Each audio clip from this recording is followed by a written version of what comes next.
마가복음 5장 35절에서 43절 말씀입니다.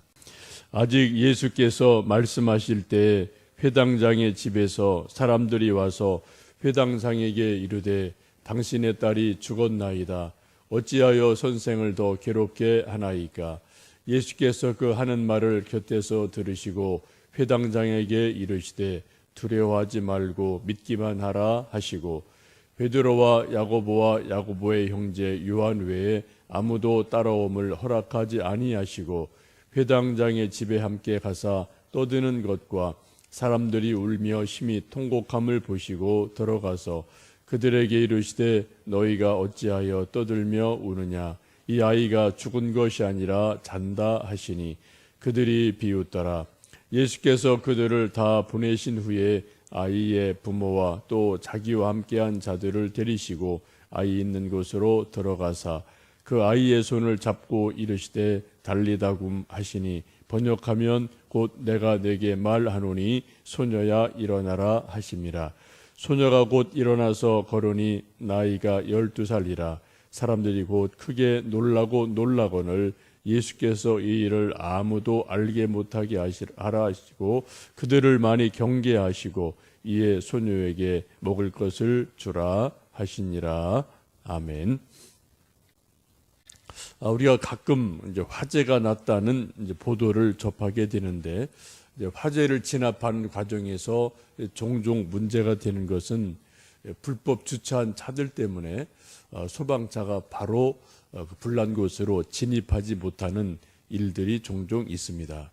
그래서 초기에 소위 골든 타임이라는 그 초기에 10분, 20분 이때 빨리 가서 불을 꺼야 되는데 그러지 못할 때가 종종 있죠.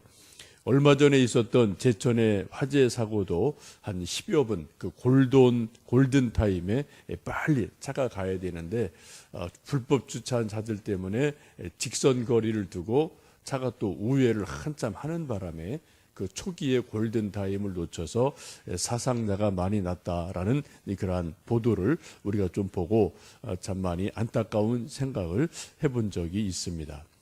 오늘 함께 읽으셨던 마가복음 5장 35절 이하에 있는 회당장 야이로도 비슷한 심정이었지 않을까 생각됩니다. 회당장 야이로가 우리 마가복음 5장을 보시면 예수님께 급히 달려와서 내 딸이 죽어가고 있습니다. 죽게 되었으니 빨리 오셔서 좀 안수기도 해주시고 우리 딸을 고쳐주십시오 라고 요청을 합니다. 예수님이 제자들과 함께 회당장의 요청을 받고 급히 회당장의 집으로 가는 도중에 많은 사람이 예수님을 애워싸고 특별히 그 중에 혈루증 걸렸던 여인이 예수님 뒤로 와서 옷자락을 살짝 만지고 그리고 병 낫는 일이 일어나게 됩니다. 예수님께서 가던 걸음을 멈추시고 사람들을 둘러보시며 누가 내 옷에 손을 대었느냐? 또 제자들이 이 말 저 말을 하죠. 그때 혈루증 걸렸던 여인이 자기가 병 나은 것을 알았기 때문에 제가 그랬습니다 라고 말을 하고 이제 그 여인에게 평안히 가라라고 말씀하시는 일들이 일어납니다. 이 혈루증 여인 때문에 많은 사람이 있는 가운데 예수님이 사람들과 이야기하고 혈루증 걸렸던 여인과 이야기하는 동안에 시간이 10분, 20분 얼마간 시간이 지나가게 되죠. 그러는 사이에 불행하게도 회당장의 딸이 죽게 됩니다. 우리 함께 읽으셨던 마가복음 5장 35절 말씀을 함께 다시 읽어보십니다. 아직 예수께서 말씀하실 때에 회당장의 집에서 사람들이 와서 회당장에게 이르되 당신의 딸이 죽었나이다.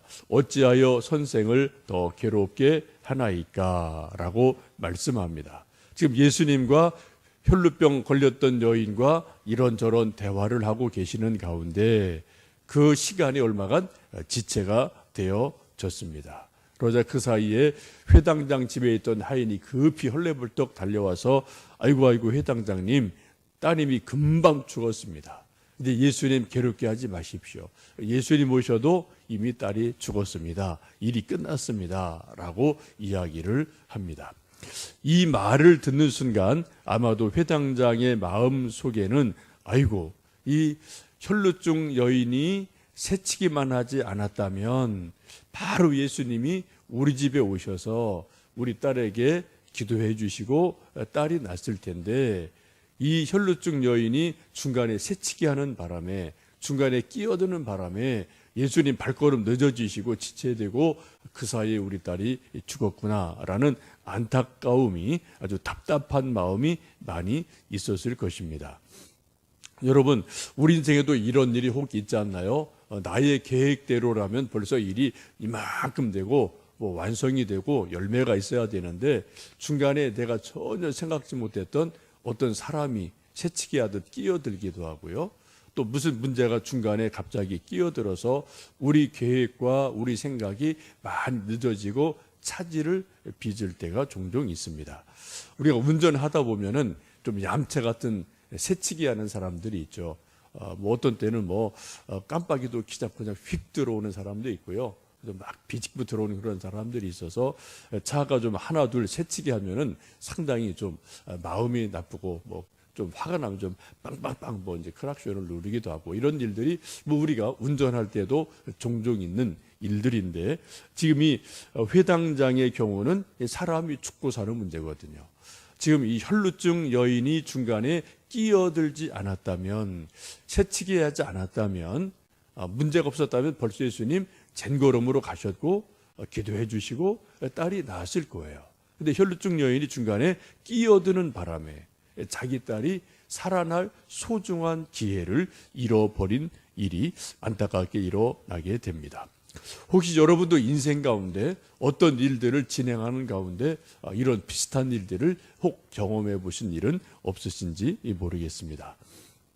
이 낙심한 회당장에게 예수님 하시는 말씀이 두려워 말고 믿기만 하라 라고 격려하시고, 베드로, 야고보, 요한 이 세 제자를 데리시고 회당장 집으로 가시게 됩니다.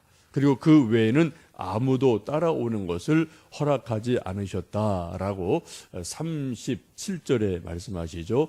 베드로와 야고보의 형제 요한 외에 아무도 따라옴을 허락하지 아니하시고 라고 말씀합니다. 12 제자 중에서 특별히 베드로, 야고보, 요한 이 세 제자만 데리고 예수님이 가신 일이 몇 번 있으셨어요. 변화산에 올라가실 때도 세 제자만 데리고 올라가셨습니다. 지금 야이로의 집에 가실 때도 12 제자 중에 9은 그냥 좀 기다려라, 바깥에 있어라 라고 말씀하시고 세 제자만 데리고 가시죠. 또 겟세마네 기도하실 때도 세 제자만 데리고 기도하러 올라가시게 됩니다. 아마 이 말씀을 보시면 여러 차례 이런 일이 있는데 다른 9 제자가 속으로 상당히 좀 섭섭했을 겁니다. 왜 우리는 제자 아닌가? 왜 우리는 빼놓으시지? 왜 저 세 사람만 더 사랑하시나? 그런 생각이 이 9 사람에게 왜 없겠습니까? 예수님께서 왜 이 세 제자만 데리시고 변화산에 가시고요, 또 야이로의 집에 가시고요, 또 겟세마네 기도하실 때 왜 9 제자는 좀 밑에서 밖에서 기다려라 라고 하시고 왜 세 제자만 계속 그 특별한 경우에 데리고 가셨을까요? 예수님께서 세 제자를 특별히 이뻐하셨는가? 그럴 수도 있죠. 세 제자가 어떤 면에서는 좀 특권 의식이 있을지 모르겠습니다. 성경을 쭉 보시면 예수님이 세 제자를 특별히 변화산에 야이로의 집에 겟세마네 기도하실 때 세 제자만 데리고 가신 이유를 우리가 성경 속에서 이렇게 볼 수 있겠습니다. 이제 언젠가는 예수님이 십자가 달려 돌아가십니다. 예수님께서 더 이상 이 땅에 제자들 옆에 계시지 않아요. 예수님이 십자가 달려 돌아가시는 과정에서 제자들이 다 뿔뿔이 흩어졌죠. 요한만 한 사람만 겨우 십자가까지 올라가게 됩니다. 예수님이 이것을 이미 내다보고 계시고 알고 계시죠. 그 결정적인 순간에 다 흩어지고 도망가고 좀 발을 빼는 그 결정적인 순간에 누군가가 제자들에게 중심 역할을 하는, 소위 센터 역할을 하는 그런 사람이 누군가는 있어야 되거든요. 그런 것을, 그 역할을, 중심 역할을 해 주려면은 예수님과 특별한 관계가 있어야 되고, 또 예수님의 능력과 예수님의 특별한 은혜를 체험한 사람만이 마지막까지 남을 수가 있습니다. 그래서 예수님께서 정말 특별한 능력을 보여주시고 특별한 신비 체험을 하실 수 있는 그러한 장소의 사건 속으로 야이로 딸을 살리시는 부활의 능력, 혹은 또 변화산에 올라가셔서 하나님의 음성을 듣게 하시는 특별한 신비 체험, 또 겟세마네에 올라가셔서 눈물과 땀으로 피 흘림으로 기도하시는 그러한 고난, 이런 것들을 다 이 세자로 하여금 직접 보게 하시고 경험하게 하셔서 어떤 경우도 흩어지지 마라, 중심 역할을 해라 라는 그러한 의미로 새 제자를 부르신 줄 압니다. 요즘도 그렇죠. 뭐 세상살이도 그렇고 우리 믿음도 그렇고요. 큰 은혜 받은 사람만 큰 책임이 있게 돼요. 조금 은혜 받은 사람은 별로 뭐 책임이 없거든요. 큰 은혜를 받은 사람은 큰 책임감이 있게 마련이고 또 큰 사명이 있게 마련입니다. 그래서 이 새 제자를 특별한 자리에 새 사람을 초청하시고 데리고 가시는 것을 볼 수 있습니다. 우리도 원하는 것은 우리가 예수님 믿으며 또 각자 섬기는 교회에서 또 믿음 생활을 하게 되는데, 우리가 섬기는 교회에서 혹은 개인적인 기도 혹은 성경 읽기 이런저런 일들을 통해서 이 새 제자가 조금은 좀 더 특별한 은혜를, 특별한 그런 신비 체험을 했던 것처럼 우리 믿음 생활에도 몇 번인가는 그러한 일들이 필요한 줄 압니다. 지금 회당장 집에 예수님께서 가보시니까 이제 아이가 죽었으니까 사람들이 울고불고 통곡하고 아주 소란스러운 일들이 일어납니다. 그때 예수님께서 그 사람들에게 특별한 말씀을 하시죠. 39절 말씀, 40절 말씀을 읽습니다. 들어가서 그들에게 이르시되 너희가 어찌하여 떠들며 우느냐, 이 아이가 죽은 것이 아니라 잔다 하시니 그들이 비웃더라. 예수께서 그들을 다 보내신 후에 아이의 부모와 또 자기와 함께한 자들을 데리시고 아이 있는 곳으로 들어가사.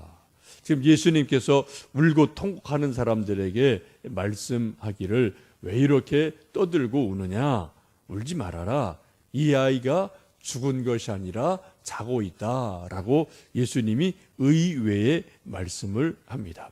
이미 집안에 있는 많은 가족들, 많은 하인들은 애가 병들어서 깔딱깔딱 하다가 지금 조금 전에 죽었거든요. 그걸 다 봤거든요. 그래 막 아이고 아이고 하고 슬퍼서 울고 있는데 예수님이 이거 죽은 거 아니다, 자고 있다라고 말씀하시니까 사람들이 어떻게 했다고요? 많은 사람들이 그것을 비웃었다라고 말씀하죠. 예수님 참 뭘 모르시는 분이구나, 참 앞뒤 분간 못하시는 분이구나. 지금 애가 금방 죽어서 지금 그냥 호흡을 못하고 꼼짝 못하고 있는데 저 죽은 애를 보시고 잔다고 하시니 이게 말이 안 되죠. 우리가 언뜻 보면은 정말 깊이 잠들면은 죽은 것 같은 모습이 우리에게도 밤마다 있죠. 그런데 여러분, 분명하게 이것은, 이 아이는 죽은 거거든요. 근데 그것을 그 대단한 예수님이 보시고 죽은 거 아니야, 염려하지 마, 지금 자고 있잖아 라고 말씀하니까 그 집안의 많은 사람이 예수님 말씀을 듣고 비웃었다라고 말씀을 합니다. 성경 보면은 비웃었다, 농담으로 여겼다, 이런 말씀이 몇 번 나오죠. 롯의 사건에서도 이제 롯이 사위될 사람들에게 이 소돔 고모라가 곧 멸망할 터이니 빨리 우리와 함께 나가자라고 말했을 때 그 사위감들이 뭐라고 그래요? 농담으로 여겼더라. 이 장인어른 나이가 좀 드시더니 좀 이제 뭐 좀 이상한 소리 하시네, 헛소리 하시네라고 생각을 했거든요. 그래 나가지 않았거든요. 요즘 우리가 예수님 말씀을 전하고 천국을 말씀하고 지옥을 말씀하고 우리가 예수님에 대해서 말씀하면 수많은 사람이 어때요? 반응이? 비웃는 사람 참 많죠. 당신이나 잘 믿어, 나는 내일 갈 길 바빠, 뭐 전혀, 그죠? 콧방귀 뀌면서 비웃듯이 대하는 사람이 참 많습니다. 그건 여러분 당연하다고 여기시면 좋을 것 같아요. 지금 예수님이 말씀을 하셔도 예수님 말씀을 듣고 사람들이 비웃었다라는 것을 여러분 기억하시고, 혹 우리가 전도할 때 사람들의 반응이 냉소적이다, 비웃는다, 뭐 그렇게 반응이 오면은 예수님도 그러셨는데 하물며 내가 할 때라고 여러분 당연히 여기시고 낙심하지 마시고 계속해서 우리가 진실함으로 전도를 하시면 좋겠습니다. 이제 예수님께서 다른 사람을 다 방에서 내어보내시고 부모와 세 제자를 데리시고 방으로 들어가셔서 죽은 소녀에게 손을 잡고 달리다 굼 하시니 소녀가 일어나게 되죠. 내가 내게 말하노니 소녀야 일어나라, 달리다 굼, 일어나라 라고 예수님 말씀하시자 놀랍게도 죽었던 소녀가 일어나서 걷게 됩니다. 그때 12살 된 아기라고 이제 성경은 말씀하죠. 사람들이 조금 전에는 비웃었어요. 아이고 예수님 참 뭘 모르시는 분이네 라고 비웃었는데, 소녀가 살아나서 걷고 또 살아난 것을 분명하게 확증하시려고 43절 보시면은 좀 먹을 것을 주어라, 먹을 것을 주셔요. 먹는 거 보고 아 진짜 살아났구나 라는 것을 확증해 주시죠. 이것을 보고 사람들이 비웃던 사람이 어떻게 돼요? 두렵고 두려워했다, 크게 놀랬다라고 말씀합니다. 비웃음이 크게 놀라는 놀람, 이게 경외죠. 크게 놀라는 두려움으로 바뀌는 것, 여기에 바로 예수님의 능력이 있고 우리의 믿음이 있고 또 신비의 역사가 있음을 보게 됩니다. 우리도 인생을 살다 보면 또 어떤 일을 추진하다 보면 이 혈루증 여인이 중간에 끼어드는 것처럼, 혹은 화재가 났을 때 빨리 길을 가야 되는데 불법 주차한 차들이 길을 중간에 막는 것처럼, 또 새치기 차가 새치기 하는 것처럼 우리 발걸음에, 우리 인생의 계획 가운데 자꾸 이렇게 끼어들어서 우리 발걸음을 지체하게 하는 그런 사건, 그런 일들이 우리에게도 종종 일어나게 됩니다. 누군가를 원망하고 좀 불평할 때가 종종 있는데, 우리가 쭉 길게 보면은 예수님의 시간은 항상 정확합니다. 우리 시간보다도 하나님의 시간은 정확하십니다. 조금 늦었다고, 조금 누가 새치기 했다고 여러분 낙심하지 마시고요, 불평하지 마시고요, 혹 그 안에도 예수님의 뜻이 있지 않으실까 라는 것을 우리가 믿음으로 바라보시면서, 우리가 불가능이 없으신 예수님, 죽은 자를 살리시는 예수님, 그 예수님 앞에 우리 사정을 아뢰고, 주님 제가 이런저런 일로 답답합니다, 또 연약합니다, 좀 진심으로 기도할 때 주님께서 우리 연약함을 고쳐주시고, 또 조금 늦은 것처럼 보여질지 모르지만 결국은 하나님의 선하심 안에서 모든 것을 합력해서 선을 이루심을 믿습니다. 이 아침도 여러분, 혹시 내 앞길을 막는 사람, 또 내 앞길을 또 방해하는 어떤 사건, 무슨 일이 있을 때 그것만 바라보지 마시고요, 주님께서 더 큰 그런 일로 우리를 이끌어 가시는 것을 바라보시며 주님의 이름으로 일어나고 승리하시는 귀한 은혜가 있기를 주님의 이름으로 축복합니다. 함께 기도하겠습니다.